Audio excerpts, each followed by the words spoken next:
Muito obrigada, Sr. Presidente. Cumprimento o Sr. Ministro, o Sr. Secretário de Estado. E, de facto, queria começar por uma nota relativamente aos acontecimentos trágicos da semana passada.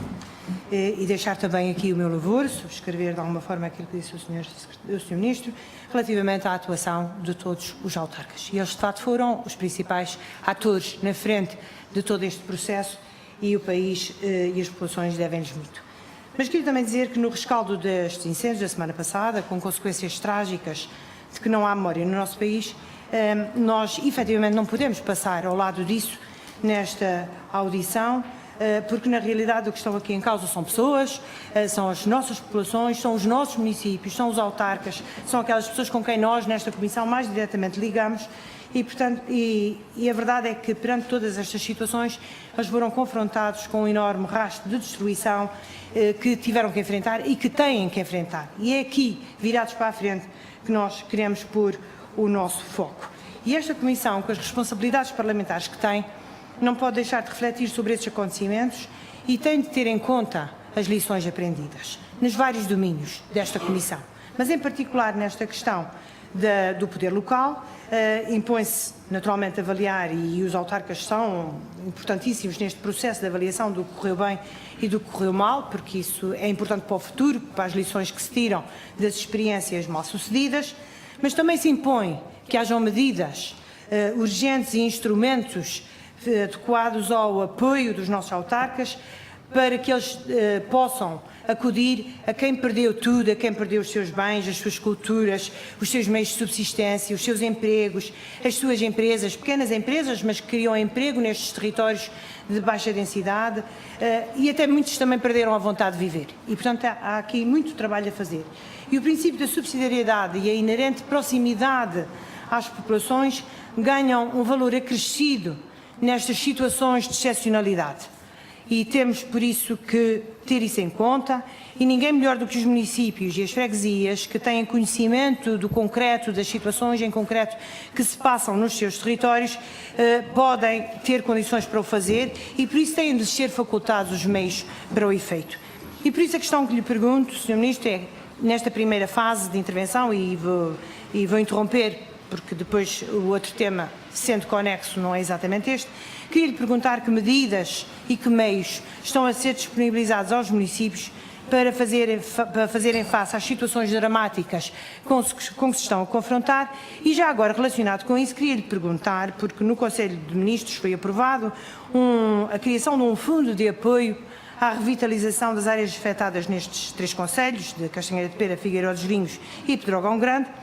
E este fundo, de acordo com o comunicado do Conselho de Ministros, tem o objetivo de gerir os donativos entregues no âmbito da solidariedade.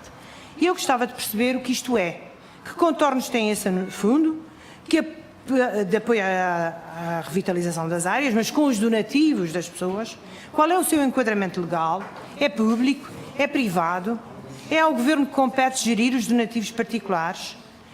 E pergunto também, é esta a descentralização que o Governo defende? De gerir centralizadamente um fundo que foi doado para apoiar os municípios e já agora qual é o nível de envolvimento dos municípios na gestão desse fundo?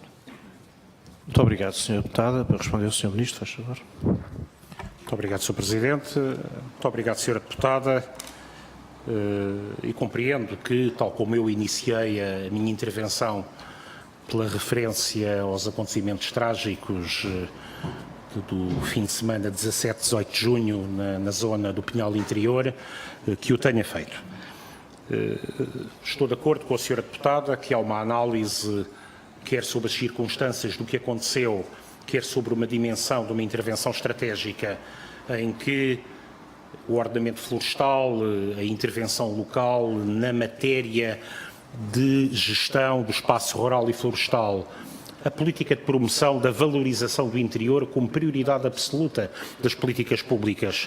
São aqui os verdadeiros desafios, mas compreendo as questões que coloca muito centradas na resposta imediata.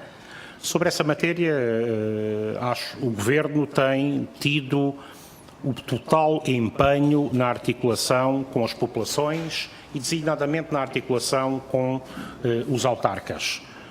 quer na emergência, na presença, no apoio, na mobilização de todos os meios durante o período em que os trágicos fogos estavam ativos, quer na imediata promoção do levantamento de quais são os danos objetivos, não aquilo que são as respostas de médio e longo prazo, que têm a ver aqui com outro debate, mas aquilo que são os danos objetivos a que é possível ocorrer.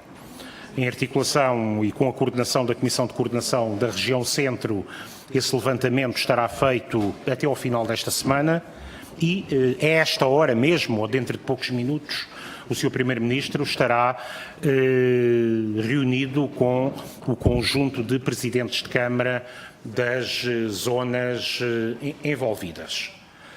Relativamente à relação no apoio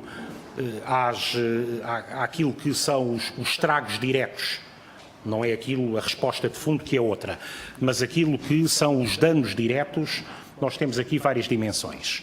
E aí serão mobilizados todos os instrumentos necessários, os instrumentos próprios do Ministério da Agricultura no apoio à recuperação de culturas destruídas, no apoio à alimentação de gado que perdeu a sua alimentação, uma identificação que estará concluída até ao final desta semana de todas as habitações destruídas, de modo que elas possam ser recuperadas, o levantamento dos danos em empresas, designadamente quando haja perda de equipamentos ou danos que ponham em causa a elaboração e que possam afetar potencialmente postos de trabalho. Quanto àquilo que é da minha responsabilidade direta, acionamos o Fundo de Emergência Municipal, que permitirá aqui suportar aquilo. Eu dei 3 exemplos: caminhos municipais, estruturas de saneamento básico ou sinalética, mas poderão ser outras, portanto, equipamentos da responsabilidade direta dos municípios que tenham sido atingidos.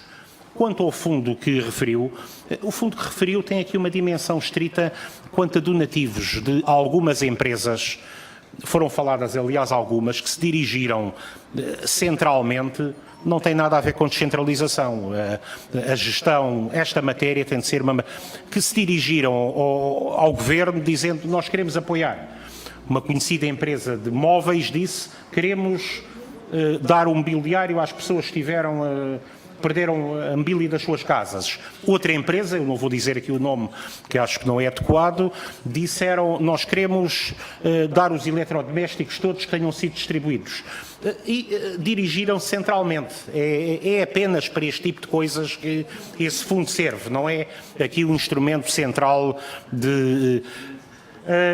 na estrutura de gestão desse fundo vão participar quer as misericórdias das áreas envolvidas, quer um representante das autarquias. É este o modelo de gestão e o Ministério da Solidariedade, porque há aqui uma dimensão fundamentalmente solidária. Mas não é esse o único, nem é aqui o elemento essencial de uma resposta que tem várias frentes no curto prazo e tem, sobretudo, temos de olhar, como bem disse, para o longo prazo. Muito obrigado, Sr. Ministro. Sra. Deputada Berta Cabral, faz favor para continuar a intervenção. Obrigada, Sr. Ministro. Certamente que ao longo do tempo teremos a oportunidade de acompanhar melhor a organização e funcionamento deste fundo. A questão seguinte, e tem a ver com a sua intervenção inicial e com a descentralização, o que gostaria também de referir aqui, tal como disse no início da minha intervenção, que é preciso aprender, é preciso ter em conta as lições aprendidas. E se por um lado estes incidentes e está relacionado também com estes acontecimentos recentes. E estes acontecimentos recentes, por um lado, nos impelam à descentralização, e bem, por forma a permitir uma ação mais preventiva e maior antecipação da própria ação no terreno, também nos trazem uma responsabilidade acrescida para que, como disse, e eu sublinho e valorizo a sua intervenção nesta matéria, para que aquilo que for feito seja efetivamente bem feito e que garanta, sem sombra de dúvida e sem qualquer tipo de dúvidas em relação em todos nós, porque todos nós temos que ter a certeza absoluta de que aquilo que vamos fazer e que a descentralização e a passagem de responsabilidades para os níveis infraestaduais são efetivamente as adequadas e acompanhadas com os meios necessários para atender a essa nova realidade. Porque, caso contrário, estas tragédias podem ser ainda maiores, porque a responsabilidade sem meios é o vazio total. Mas eu não acredito que isso aconteça. O que eu quero é que, e como também referiu aqui, aconteça bem. Seja bem feito e seja feito com muita responsabilidade. Os municípios precisam de meios humanos, precisam de meios técnicos, precisam de meios financeiros, sem dúvida, mas também precisam de meios estruturais, organizacionais, e por isso é que há aqui um diploma setorial sobre a organização dos serviços dos municípios, porque é essencial que tudo isso tenha que ser feito neste momento. E é por isso que o PSD reafirma que o processo da descentralização, sem os diplomas setoriais e sem a Lei de Finanças Locais, não existe. Não existe, porque isto é tudo um conjunto. A Lei quadro só por si de nada vale.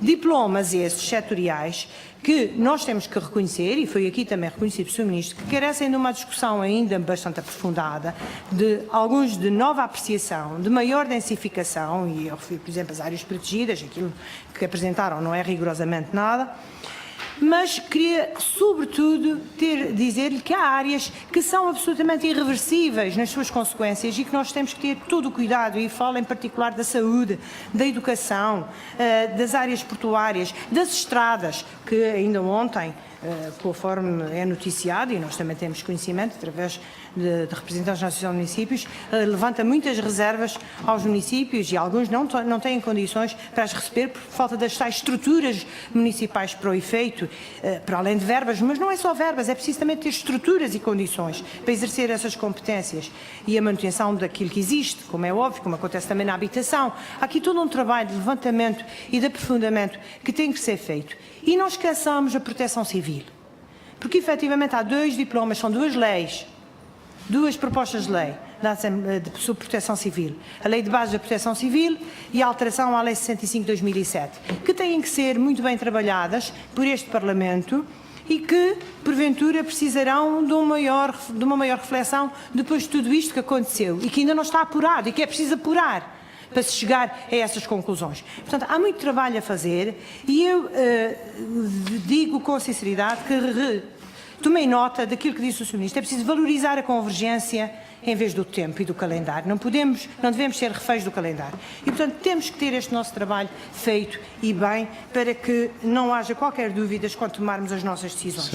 E por isso, Sr. Ministro, só tinha aqui algumas perguntas, mas até podem ficar para o final. Queria só lhe perguntar se estes 23 diplomas setoriais esgotam todos os diplomas setoriais que o Governo vai apresentar, porque de facto nós não temos essa certeza.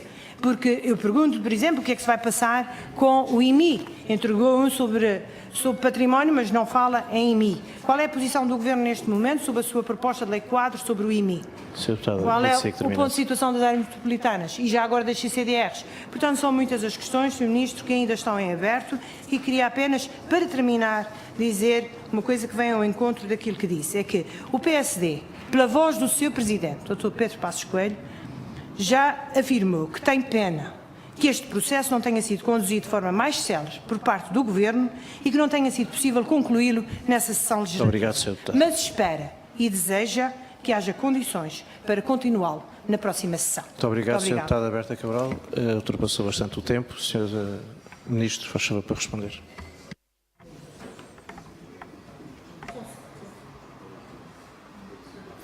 Muito obrigado, Sr. Presidente. Muito obrigado, Sra. Deputada Berta Cabral, por este segundo tema, que julgo, aliás, que eram os dois temas, e, enfim, um seria certo e outro tornou-se inevitável nesta audição, que, correspondendo aqui perfeitamente àquilo que é a expectativa que eu próprio tinha para esta audição.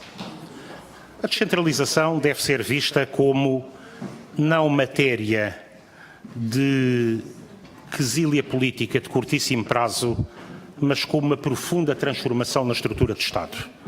Assente naquilo que são 40 anos de uma das maiores histórias de sucesso da democracia portuguesa, o poder local democrático, e criando condições para que não fiquemos pela homenagem passemos ao aprofundamento daquilo que é uma dimensão de efetiva política de subsidiariedade. E por isso o Governo estabelece esta área de transformação da sociedade portuguesa como uma prioridade transversal da sua política. Não há matéria da responsabilidade do Governo como esta que envolva todas as áreas de governação, como é visível, aliás, no conjunto de diplomas complementares que são hoje já conhecidos. E fazemo-lo desde o primeiro dia do exercício de funções deste Governo. Eu não quero aqui, porque quero valorizar a convergência, não quero aqui enfatizar aquilo que é a diferença relativamente a governações anteriores. Mas o Dr. Pedro Passos Coelho certamente tem agora uma visão mais positiva sobre estas matérias. Porque no tempo em que assumiu responsabilidades governamentais, não vou sequer avaliar 4 anos de ação nesta matéria, mas a única iniciativa aparentemente descentralizadora que trouxe-a no final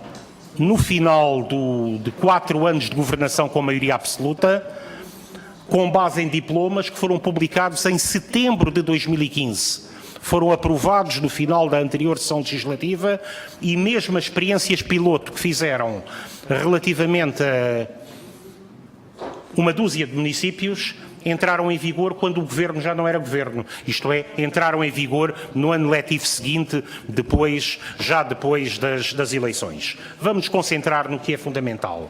O que é fundamental aqui é uma grande convergência para a descentralização. E por isso, nunca uma reforma desta dimensão teve tanta informação como esta. Ainda a Lei Quadro não está aprovada e já dispõe de 23 diplomas complementares. Estamos, aliás, a discutir com a Associação Nacional de Municípios se são ou não necessários diplomas complementares em áreas adicionais. Formação profissional ou transporte fluvial são áreas em que admitimos que possam existir aqui ainda diplomas complementares. Agora, também, a responsabilidade neste momento é da Assembleia da República, porque sem a aprovação da Lei Quadro não haverá nenhum diploma complementar, não haverá nenhuma descentralização. Aliás, só existirão diplomas complementares em áreas que a Assembleia da República assumir como áreas de descentralização. Se a Assembleia da República disser esta área não deve ser descentralizada, esse diploma complementar, mesmo que já esteja preparado, deixará de fazer sentido. Ou, se pelo contrário, acrescentar outras áreas, o Governo terá de corresponder a esse impulso da Assembleia da República, trabalhando em novas áreas de descentralização. E por isso, Senhora Deputada, Senhoras e Senhores Deputados, é com este desafio que estamos todos confrontados. Convergir sobre o essencial. Aprovar uma Lei Quadro. Seria bom para todos os autarcas que ela estivesse aprovada antes de 1 de outubro. Mas também, como a senhora deputada me citou, não devemos estar reféns do calendário. A Assembleia aqui é que é decisiva. Cabe a esta Comissão, cabe à Assembleia da República, decidir qual o ritmo mais adequado dos seus trabalhos. Esta reforma está atrasada. Esta reforma é urgente. Mas esta reforma não pode ser embrulhada em quesílias político-partidárias, não pode ser afetada por precipitações. Nós estamos aqui com um mandato em que não perdemos um dia a trabalhar pela descentralização e não deixaremos de trabalhar sobre este tema em dia nenhum, com o calendário que, com a responsabilidade política que têm, os senhores deputados vierem a assumir. Muito obrigado.